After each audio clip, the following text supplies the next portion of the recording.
Salam, puji nama Tuhan. Pada kesempatan ini kita akan belajar firman Tuhan yang terambil dalam kitab Mazmur pasal 1 ayat yang ketiga. Ia seperti pohon yang ditanam di tepi aliran air, yang menghasilkan buahnya pada musimnya, dan yang tidak layu daunnya. Apa saja yang diperbuatnya berhasil. Dari pembacaan tersebut, saya akan memberikan tema yaitu kunci keberhasilan.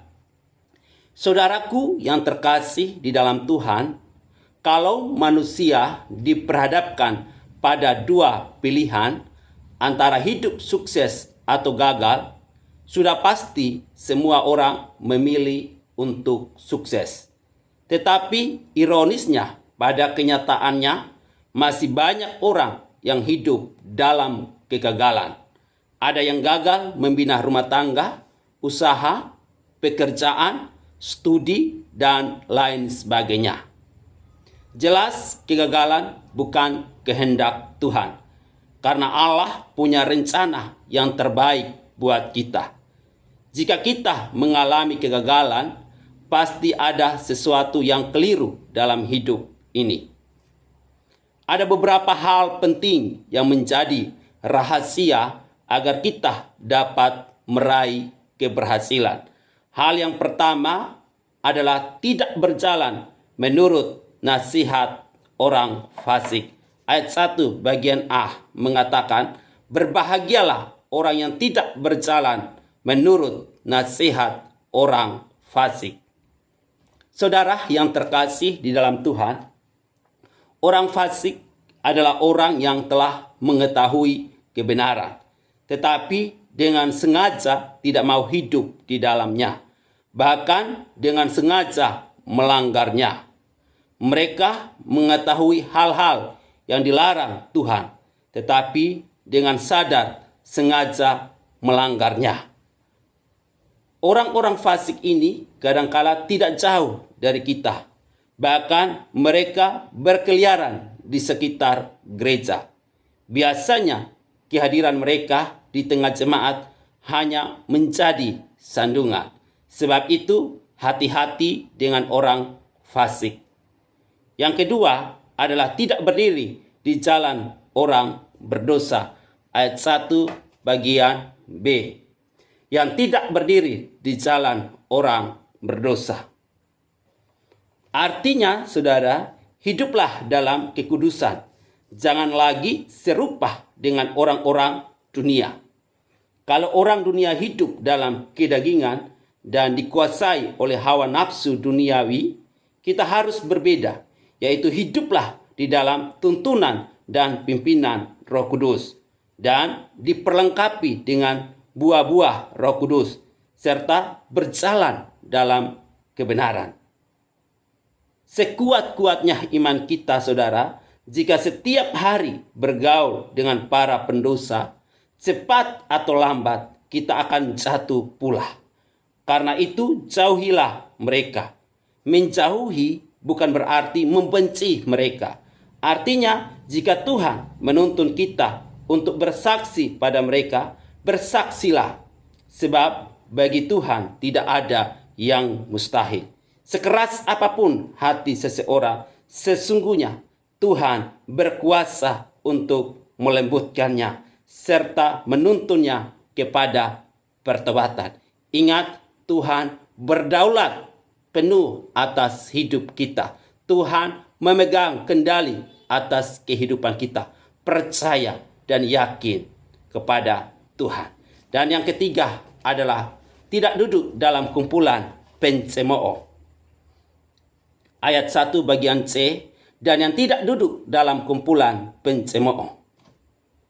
Saudara, jika kita ingin meraih keberhasilan, janganlah bergaul atau bahkan menjadi seorang pencemooh. Dalam bahasa Indonesia, pencemooh sama dengan mengejek atau merendahkan orang lain dengan mengatakan kekurangan-kekurangan mereka, bahkan sampai mentertawakan dengan maksud menghina. Itulah kira-kira gambaran seorang pencemooh. Dan tentu orang seperti ini bukanlah cermin seorang yang rohani. Dan mustahil kehadirannya dapat menjadi berkat buat orang di sekitarnya. Justru sebaliknya lah yang bisa terjadi, di mana hidupnya bisa jadi sandungan buat orang lain. Kehadiran orang seperti ini di dalam gereja bisa berpotensi menjadi penyebab perpecahan. Orang seperti ini harus kita waspadai sebab sangat berbahaya. Yang keempat adalah bertekun dalam merenungkan firman Tuhan. Ayat yang kedua mengatakan, tetapi yang kesukaannya ialah Taurat Tuhan, dan yang merenungkan Taurat itu siang dan malam. Artinya saudara, menjadikan firman Tuhan kesukaan dalam hidup ini.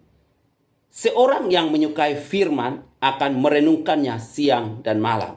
Kemudian di hatinya akan muncul kerinduan yang kuat untuk melakukannya. Setiap orang yang berjalan sesuai dengan firman Tuhan tidak mungkin akan tersesat. Termasuk juga dalam hal menata perjalanan hidup tidak mungkin keliru. Karena firman itu kebenaran yang memerdekakan kita. Termasuk memerdekakan kita dari kegagalan. Firman Tuhan juga merupakan pelita yang menerangi hidup kita. Sehingga kita tidak berada dalam kegelapan, tetapi berada dalam terang. Ketika berada di dalam kegelapan, mustahil kita dapat beraktivitas dengan benar. Tetapi di dalam terang, kita bebas melakukan apapun. Itulah gambaran jika kita memiliki firman dalam hidup ini. Saudara yang terkasih di dalam Tuhan, saya mau katakan bahwa Tuhan ingin kita hidup dalam berkat-berkat-Nya. Karena itulah firman-Nya menjelaskan bagaimana kita harus hidup supaya janji-janji Tuhan tersebut digenapi dalam hidup kita. Sekarang keputusannya ada pada kita. Apakah ingin hidup sukses atau mengalami kegagalan? Jika kita berjalan dalam kehendak Tuhan, maka keberhasilanlah yang menanti kita.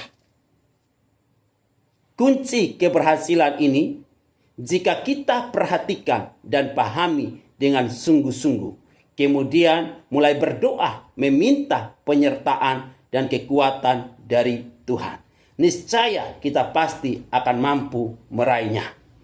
Karena sesungguhnya yang mempunyai otoritas membuat hidup kita sukses atau berhasil adalah Tuhan. Jika kita mentaati firman-Nya, maka janji-janjinya pasti digenapi dalam hidup kita. Ini firman Tuhan yang saya bisa bagikan pada saat ini. Semoga menjadi berkat dan kekuatan bagi saudara. Tuhan Yesus memberkati. Amin.